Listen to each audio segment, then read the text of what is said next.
மறைக்கிறார்கள். அடியனிடத்தில் சில விஷயங்களை மறைக்கிறார்கள். யாரை நம்புவதென்றே புரியவில்லை. என்னப்பா சொல்கிறாய் நீ? உன்னிடத்தில் போய் அப்படி யாராவது நடந்து கொள்வார்களா? நடக்கிறார்களே, விஷயத்தை மறைக்கிறார்களே. வெளியில் அன்பாக ஆதரவாக பேசுபவர்கள் மனதிற்குள்ளே விஷயத்தை பூட்டி வைத்து ஒன்றும் நடவாதது போல் நடந்து கொள்கிறார்களே. எதுவாக இருந்தாலும் தெளிவாக சொல். நீ நினைப்பது போல் யாரும் அப்படி நடந்து கொள்பவர்கள் அல்ல. என்னவென்று சொல் மாறனேர். ஆச்சாரியருக்கு உடம்பில் ஏதோ பிரச்சனை இருக்கிறது. ஆனால் அது என்னவென்று அனைவரும் அடியனிடம் சொல்ல மறுக்கிறார்கள். மாறனேர், சற்று பொறு. உணர்ச்சி வசப்பட்டு ஏதேதோ பேசாதே. ஆச்சாரியருக்கு ஒன்றும் இல்லை. பார்த்தீர்களா, தாங்கள் கூட அடியனிடம் மறைக்கிறீர்கள். யாரும் எதுவும் சொல்ல வேண்டாம். நில் மாறனேர்.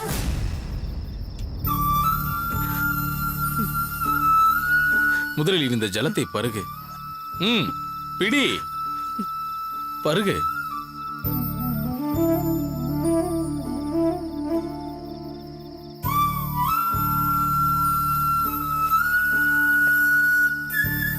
மாறனேர், ஆச்சாரியருக்கு உடம்பில் ஏதும் பிரச்சனை இல்லை.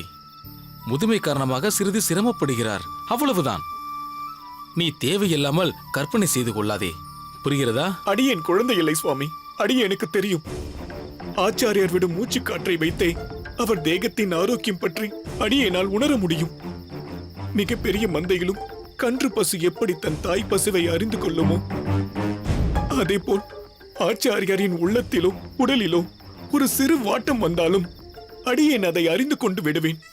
அடியேனுக்கு தீர்மானமாக தெரியும், ஆச்சாரியருக்கு உடல் உபாதை ஏதோ நிச்சயம் ஏற்பட்டிருக்கிறது. அதை ஏன் அடியேனிடம் மறைக்க வேண்டும்? சுவாமி, தாங்கள் அடியேனை சகோதரனாக பாவிப்பதாக சொன்னீர்களே, அது உண்மைதானே? உண்மைதான். தங்கள் உள்ளத்திலிருந்து வந்த வார்த்தை தானே அது? ஆமாம். அடியேன் மீது சத்தியமாக சொல்லுங்கள், ஆச்சாரியரின் உடல்நிலையில் ஒன்றும் பிரச்சனை இல்லையா? அவர் ஆரோக்கியமாகத்தான் இருக்கிறாரா? சொல்லுங்கள் சுவாமி. ஏன் இப்படியெல்லாம் நடந்து கொள்கிறாய்? தாங்கள் அடியேனை சகோதரனாக பாவிப்பது உண்மை, சத்தியம் என்றால் அடியேனின் கேள்விக்கு பதில் சொல்லுங்கள். சொல்லுங்கள் சுவாமி. சொல்கிறேன். ஆச்சாரியருக்கு அரையரே,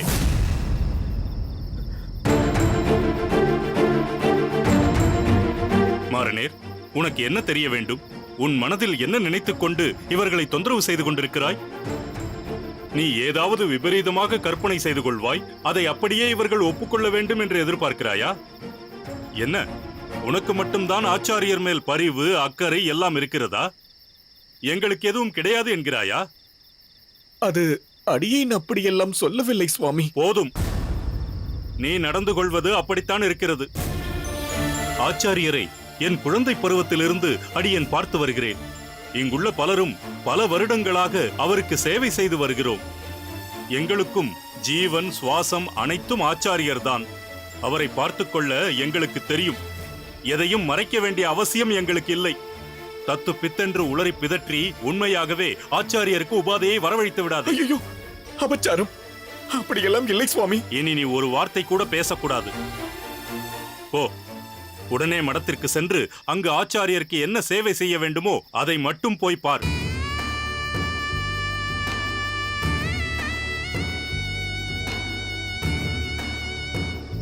பெரிய நம்பிகளே, தாங்கள் இப்படி ஆவேசப்பட்டு பேசி அடியேன் கண்டதில்லையே.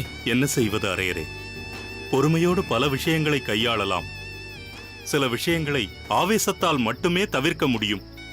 அடியேன் ஆவேசப்படாமல் இருந்திருந்தால் மாறனேர் திரும்பி போயிருக்க மாட்டான். மிக உயர்ந்த பக்தனான அர்ஜுனனால் குருட்சேத்திர போரில் எவ்வாறு பல பேரை கொல்ல முடிந்தது என்று பலமுறை அடியேன் எண்ணி இருக்கிறேன். அடியேனை மாறனேர் ஆக்ரோஷப்படுத்தியது போல் அர்ஜுனனை கௌரவர்கள் காண்டீபத்தை எடுக்க வைத்திருக்கிறார்கள். சில நேரங்களில் இது போன்ற காரியங்களில் தன் பக்தர்கள் ஈடுபடுவதையும் பகவான் பெரிதும் உகக்கிறார். சாந்த சொரூபியான பகவான் அசுரர்களை அழிக்க வேண்டிய சூழ்நிலை வரும்போது செயற்கையாக கோபத்தை வரவழைத்துக் கொள்கிறார் என்று புராணமும் இதிகாசமும் கூறுகிறது. அப்படி ஒரு செயற்கையான ஆக்ரோஷத்தைத்தான் அடியேனும் இப்பொழுது மாறனேரிடம் வெளிப்படுத்தினேன். இந்த மாறனேர் நம்பி மிகவும் உணர்ச்சி வசப்பட்ட நிலையில் இருக்கிறான். அடியேன் சற்று தாமதித்து வந்திருந்தாலும் தாங்கள் ஆச்சாரியர் விஷயமாக உண்மையை உரைத்திருப்பீர்கள். பிறகு ஆச்சாரியரின் கட்டளை என்ன ஆவது? மாரநேர் நம்பியை சமாளிக்க இது போன்ற பாவனையான கோபம் அவசியமாகிறது அரையரே. என்ன செய்வது? மிகவும் கடிந்து கொண்டு விட்டோமே என்று சற்று சங்கடமாகத்தான் இருக்கிறது. பாவம் மாரநேர் நம்பி மிகவும் அப்பாவி. உத்தமோ உத்தமன். அடியேனின் பத்தினியால் ஸ்வீகார புத்திரனாகவே அங்கீகரிக்கப்பட்டவன். அப்படிப்பட்டவனிடத்தில் முகத்தில் அடித்தார் போல் பேசிவிட்டேன். இந்த விஷயத்தில் அதட்டல்தான் கை கொடுக்கும். வேறு வழி தெரியவில்லை அரையரே. ஆச்சாரியருக்கு வந்திருக்கும் ராஜப்பிளவை நோயை பற்றி மாரநேர் நம்பிக்கு தெரிவிக்க கூடாது என்ற கட்டளையை, ஆக்ஞையை எப்படியாவது பூர்த்தி செய்ய வேண்டியது அடியேனின் கடமையாயிற்றே. பெரிய நம்பிகளே, தங்களின் ஆதங்கம் புரிகிறது. சங்கடப்படாதீர்கள். தாங்கள் அப்படி நடந்து கொண்டதில் ஒரு தவறும் இல்லை. இருப்பினும் அரையரே, இப்பொழுது மாரநேர் நம்பி முழுவதும் சமாதானமடைந்து விட்டான் என்று எண்ண முடியவில்லை. எதற்கும் எந்த நிலையிலும் அவனிடம் தாங்கள் எதையும் தெரிவித்து விட வேண்டாம். ஆகட்டும் நம்பிகளே. சரி, ஸ்ரீவில்லிபுத்தூரிலிருந்து ஒரு ஸ்ரீ வைஷ்ணவர் வந்திருக்கிறார். மிகவும் வயதானவர், மிகவும் ஞானம் உள்ளவர். நாளை காலை விஸ்வரூப தரிசனத்தை தாங்கள்தான் அவருக்கு செய்து வைக்க வேண்டும். அதற்கென தாராளமாக செய்து வைக்கிறேன். சரி, அடியேன் வருகிறேன். வாருங்கள் சுவாமி.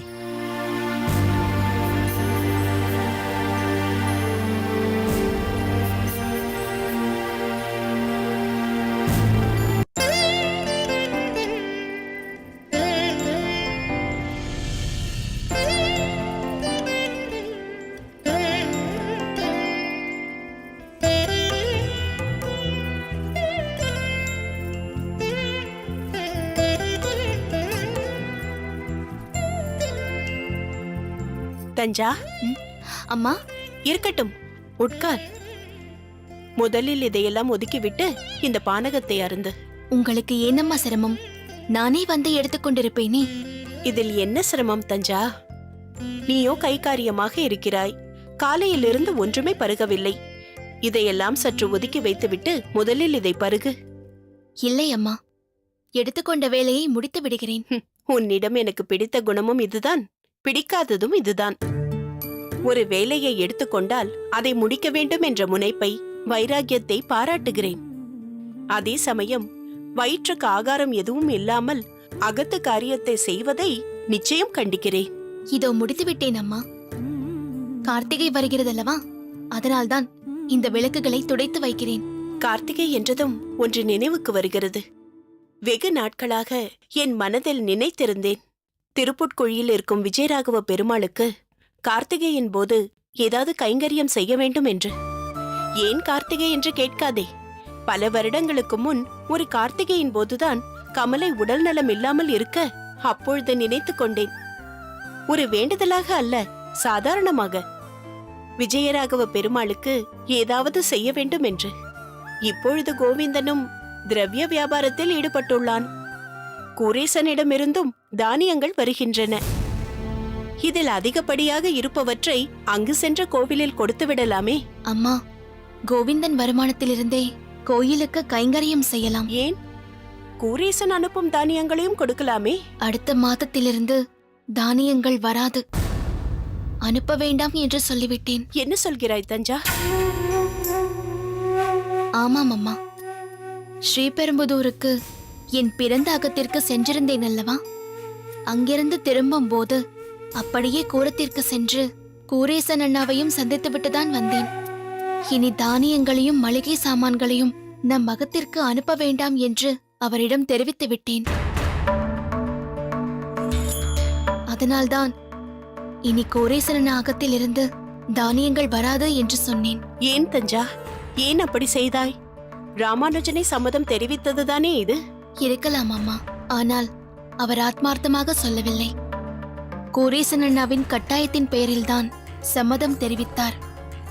ஆனால் இதில் எனக்கோ அவருக்கோ உடன்பாடு இல்லை. அப்பா இருந்தவரை எந்தவித கவலையும் இல்லாமல் இருந்தோம். ஸ்ரீபெரும்புதூரில் இருந்தவரை எனக்குள் இருந்த ஒரே வருத்தம் என் நகத்துக்காரர் என்னுடன் இல்லையே என்பதுதான். இங்கோ காஞ்சியம்பதி வந்த பிறகு அவர் பாடசாலைக்கு செல்லும் நேரம் தவிர்த்து மற்ற பொழுதெல்லாம் இங்குதான் இருக்கிறார். அது மனதிற்கு ஆறுதலாக இருக்கிறது என்றால் குடும்ப சூழல் வேறு மாதிரி ஆகிவிட்டது. கூரேசன் அண்ணா என்னதான் வேண்டப்பட்டவராக இருந்தாலும் ஏதோ அவர் நிழலில் நாம் வாழ்கிறோமே என்ற உணர்வை ஏற்படுத்துகிறது. அது மிகவும் சங்கடமாக இருக்கிறதம்மா. நம் குடும்ப சூழ்நிலையை புரிந்து கொண்டு கோவிந்தன் இந்த வியாபாரத்தில் ஈடுபட்டிருக்கிறார். கோவிந்தன் நம்மகத்தில் இருக்கும் பிள்ளை போல்தானே, அதனால் அது எனக்கு தவறாக தெரியவில்லை. அதனால் கோரேசன் அண்ணா நம்மகத்திற்கு தேவையான பொருட்களை தருவதில் எனக்கு உடன்பாடு இல்லை அம்மா. நீ சொல்வதும் சரிதான் தஞ்சா. ராமானுஜன் இதில் ஈடுபடவில்லை என்ற குறை உனக்கு இருக்கிறது. ஆனால் அவன் சொல்வதிலும் ஒரு நியாயம் இருப்பதால் அவனை வற்புறுத்தவோ வலியுறுத்தவோ முடியவில்லை. இப்பொழுது நீ சொல்வதும் சரியாகத்தான் இருக்கிறது. அடுத்தவர்களை அண்டி வாழும் நிலையை யார்தான் விரும்புவார்கள்? மொத்தத்தில் இனி வருவாய்க்கு ஏற்றாற்போல் செலவையும் குறைத்துக் கொள்வோம். எல்லாவற்றிலும் அளவாக இருப்போம். தளிகையில் எப்படியெல்லாம் சிக்கனப்படுத்த முடியுமோ அப்படியெல்லாம் சிக்கனப்படுத்துவோம். இல்லை அம்மா, தளிகையில் எந்த சிக்கனத்தையும் கடைபிடிக்க வேண்டாம். நம் தேவைகள் எதை வேண்டுமானாலும் குறைத்துக் கொள்வோம். தளிகையில் சிக்கனம் வேண்டாம். எனக்கு நன்றாக தெரியும், கோவிந்தன் வயிற்றுக்கு வஞ்சனை இல்லாமல் அமுது செய்பவர். அப்படித்தான் அவரை வளர்த்திருக்கிறார் பெரிய பிராட்டி சித்தி. இப்பொழுது கோவிந்தனின் சம்பாத்தியத்தில்தான் குடும்பமே நடந்து கொண்டிருக்கிறது. அவருக்கு கொடுக்க வேண்டிய முக்கியத்துவத்தை நிச்சயம் நாம் கொடுக்கத்தான் வேண்டும்.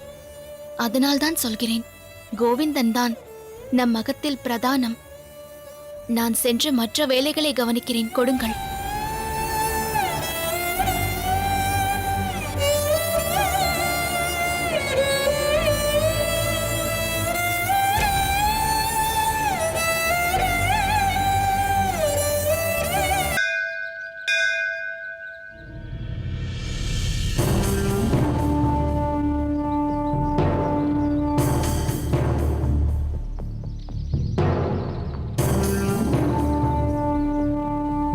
வந்தனம் மன்னர் பெருமானே. வந்தனம் பட்டரே. என்ன இது, முன்னறிவிப்பின்றி திடீரென வந்திருக்கிறீர்கள்? தெரிந்திருந்தால் பூரண கும்பத்திற்கு ஏற்பாடு செய்திருப்பேன். அதனால் தான் தெரிவிக்கவில்லை. மேலும் அறிவிப்பின்றி வந்தால்தான் பல உண்மைகளும் நடக்கும் தவறுகளும் தெரிய வருகிறது. அப்படியென்றால் இந்த கோவிலில் ஏதோ தவறு நடக்கிறது என்று நினைக்கிறீர்களா? அதற்காகத்தான் சோதனையிட வந்திருக்கிறீர்களா? பிரபு, இந்த கோயிலை... பதட்டப்பட வேண்டாம் பட்டரே. யாம் கூறியது பொதுப்படையாகத்தான். அது இந்த கோயிலுக்கு பொருந்தாது. மேலும் இது கூரேசனும் அவன் தந்தையும் பராமரிக்கும் கோயில். இங்கு தவறு நடக்க எந்த வாய்ப்பும் இல்லை என்பதை நான் நன்றாக அறிவேன். மன்னர் இங்கு இப்பொழுது வந்ததன் பிரதான நோக்கமே இந்த நகரத்தை சுற்றி இருக்கும் சிற்றரசர்களை சந்தித்து அந்த ஊர்களின் பொறுப்பை அவர்களிடமே ஒப்படைப்பதற்காகத்தான். அப்படியா? ஆம் பட்டரே. என்னை சுற்றி பல சிற்றரசர்கள் இருக்கிறார்கள் என்பது உங்களுக்கே நன்றாக தெரியும். நான் பேரரசராக சக்கரவர்த்தியாக இருந்து பரிபாலனம் செய்து கொண்டிருக்கிறேன் என்பதும் அனைவரும் அறிந்ததே. சில பொறுப்புகளை சிற்றரசர்களிடம் ஒப்படைத்தால்தான் முடிவை விரைவில் எடுக்க முடியும். அப்பொழுதுதான் மக்களும் பலனடைய முடியும். இல்லை என்றால் ஒவ்வொரு திட்டத்திற்கும் என் ஆணைக்காக காத்திருக்க வேண்டி வரும்.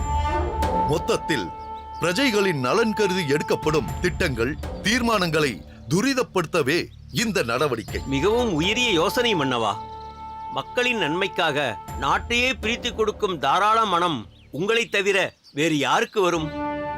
அப்படியென்றால் தாங்கள் இன்று கோவிலுக்கு வந்த காரணம் ஆதிகேசவ பெருமாளை சேவிப்பதற்காகவா? இந்த கோயிலுக்கு நான் வந்த காரணம் ஆதிகேசவ பெருமாளை சேவிப்பதற்கு என்றாலும் இந்த கூரத்திற்கே ஈசனான கூரேசனையும் பார்க்க வேண்டும் என்பதற்காகத்தான். கும்பிட போன தெய்வம் குறுக்கே வந்தது என்று சொல்வார்கள். நீங்கள் யாரை தரிசிக்க வேண்டும் என்று நினைத்தீர்களோ அவரே நீங்கள் இருக்கும் இடம் தேடி வந்து கொண்டிருக்கிறார். அங்கே பாருங்கள்.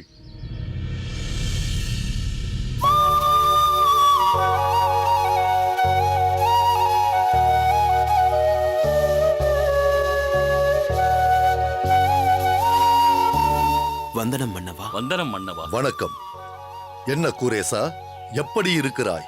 ஆதிகேசவனின் திருவருளால் அற்புதமாக இருக்கிறேன்.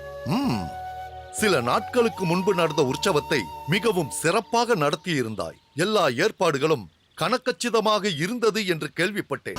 இதேபோல் நீ எடுத்துக்கொள்ளும் ஒவ்வொரு காரியத்திலும் கண்ணும் கருத்துமாக இருக்கிறாய் என்பதையும் அறிந்தோம். அதற்கு உன் தந்தையை தான் மெச்ச வேண்டும். எல்லாம் அவர் உன்னை வளர்த்த விதம். அடியன் வளர்த்த விதம் என்று சொல்வதை விட கூரேசனின் தாயார் இவனை போஷித்த விதம் என்றுதான் சொல்ல வேண்டும். தங்களை இங்கு பார்த்தது மிகவும் மகிழ்ச்சியாக இருக்கிறது மன்னவா. பெருமாளை தரிசித்த பிறகு உன்னையும் பார்க்கலாம் என்றுதான் இருந்தேன். நல்ல வேளை நீயே இங்கு வந்து விட்டாய்.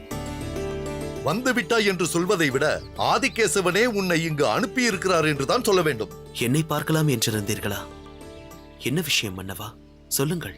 எதுவாயினும் செய்ய காத்திருக்கிறேன். உன் மூலம் எனக்கு ஒரு உதவியாக வேண்டும். உதவியா? என்ன பிரபு, உதவி என்றெல்லாம் சொல்கிறீர்கள்? கட்டளை என்று சொல்லுங்கள். குருவிடம் சிஷ்யன் கட்டளையிட முடியுமா? குருவா? புரியவில்லையே மன்னவா. புரியும்படியாக சொல்கிறேன். சிறிது காலமாக எனக்கு தமிழ் பாசுரத்தின் மீது ஒரு ஈர்ப்பு ஏற்பட்டுள்ளது. அதை கற்றுக்கொள்ள வேண்டும் என்று ஆர்வமும் ஏற்பட்டு இருக்கிறது. முன்பொரு முறை நீ தமிழ் பாசுரங்களை கற்றுக் கொடுக்கிறாய் என்று கேள்விப்பட்டேன். அதேபோல் எனக்கும் கற்றுக் கொடுக்க முடியுமா? என்ன மன்னவா இப்படி கேட்கிறீர்கள்?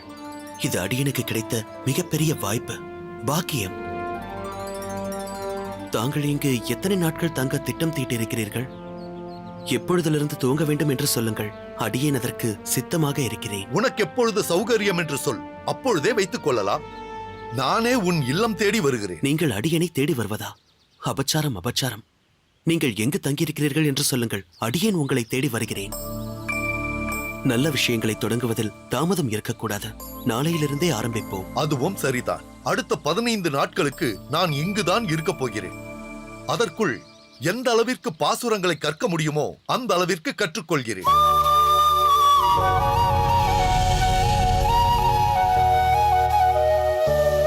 உத்தரவிடுங்கள் சுவாமி.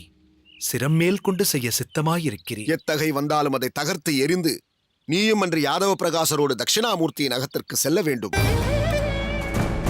குறிப்பா சேதாரம், நகை வியாபாரிகளுக்கு லாபம், விவசாயிகளுக்கு நஷ்டம் என்ற வசனம் மக்கள் எதை நோக்கி ஓடுறாங்க அப்படிங்கிறத புரிய வச்சிருக்கு.